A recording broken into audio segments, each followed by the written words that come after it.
Hello, everybody. Welcome back to... Christopher, how dare you start this ridiculous video without introducing me?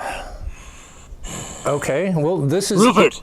My name is Rupert, and why is everything spinning? It's freaking me out, man. Have you been drinking? Well, yeah, I had a taste of the vodka a little when I was making the concoction, but wait a minute. Are you drunk?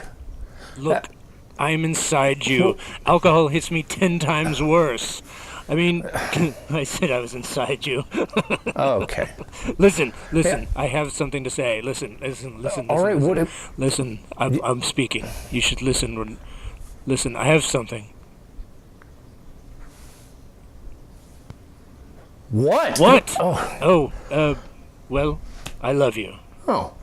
Oh, that's actually quite nice. You know, you never really tell... Actually, that's not what I wanted to say. I have a joke. Would you like to hear a joke? Okay. Do I have a choice? What?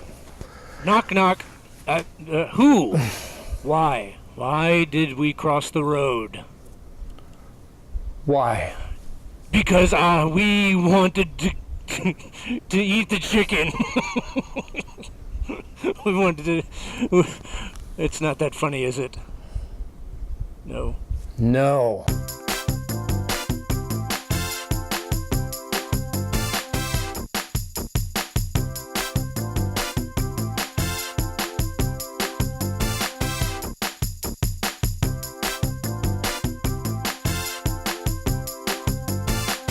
Hello, everybody. Welcome to Drinks and a Movie. Chris Hamker here with you, back from Fantastic Fest. I had a blast there. I even have my little Fantastic Fest shirt on. A little part of me still there. But I'm back in the studio, my living room, and we're here to talk about Venom, unfortunately. But let's start with a drink, because we should always start with a drink. The drink I'm doing is the Symbiote Martini. Symbiote Martini is really simple. It's a martini, dry martini with some food coloring. I wish it was something more exciting, but it's not. It's just a black martini.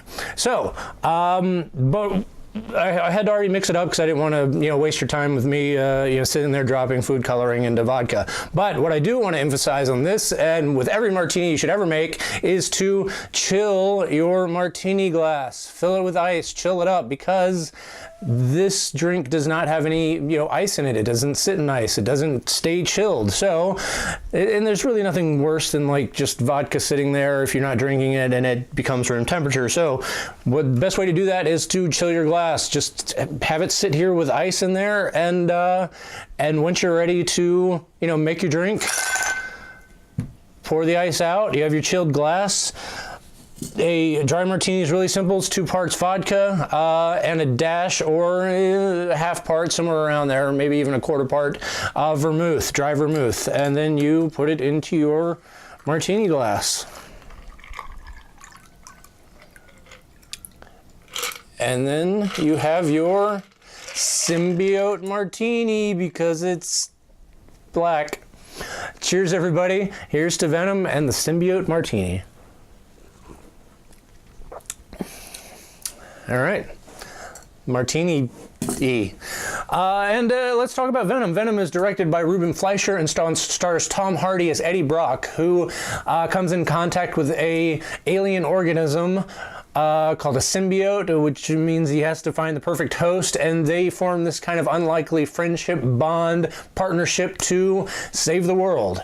And I wish that was the simple plot of this movie, but unfortunately this movie is mired down in subplots that really go nowhere, characters that don't really need to be there, nothing of a villain, and kind of a CGI, splash fest action at the end.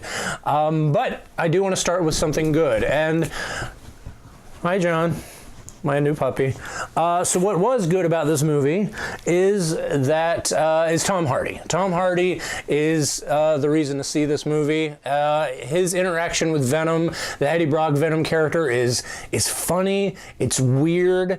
Tom Hardy's making, real choices, albeit sometimes strange, because it's Tom Hardy. He has this very odd voice, and their relationship is really why you watch the movie. That's the relationship that I wanted to see throughout the movie that I didn't quite get. You get it for about the last, I want to say half, but I don't even think it's that.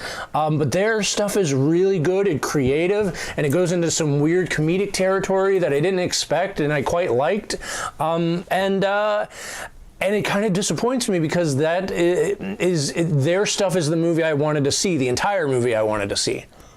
Now, I don't want to be too hard on the action. There's actually some pretty inventive action sequences, kind of toward the end of the second act, kind of in the middle of the movie. But then the third act just kind of turns into this unfortunate same versus same scenario, like they had in like Black Panther, like with Killmonger and T'Challa, both in the same outfits, and they were just fighting each other, and it just looked like two, rubbery figures, punching each other. That's what this was, except it was just a squid ink spaghetti fight with these black tendrils everywhere, and it just looked bad. It was just a mess. There was just a bunch of nonsense. So now let's talk about storytelling that I mentioned earlier, and the fact that not a lot happens at the beginning. And when I mean not a lot happens at the beginning, I mean the first 50 minutes. That's 50 minutes of this movie.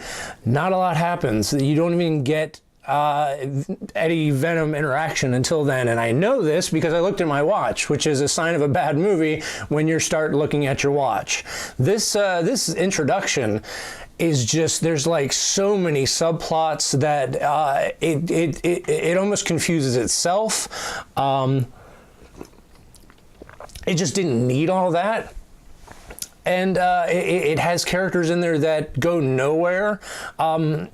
Michelle Williams, one of the, I think, greater actors out there today. She's Oscar-worthy actress, and she's given nothing to do. Her character could have been completely taken out of this movie, and it wouldn't have changed a bit.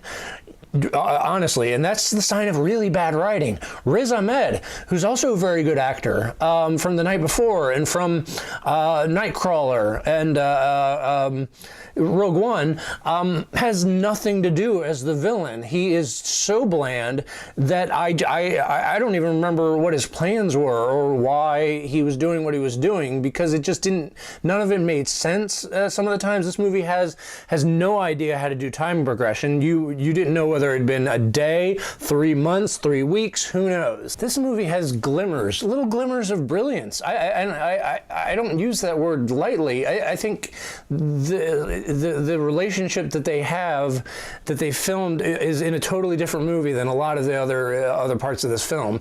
The relationship between Eddie and Venom, it's really good and weird and funny and really goes for it, really swings for the fences, and I really appreciate that. I just wish the rest of the movie did. This is barely half of a good movie, and I don't even think it's that. I don't think they quite get half right.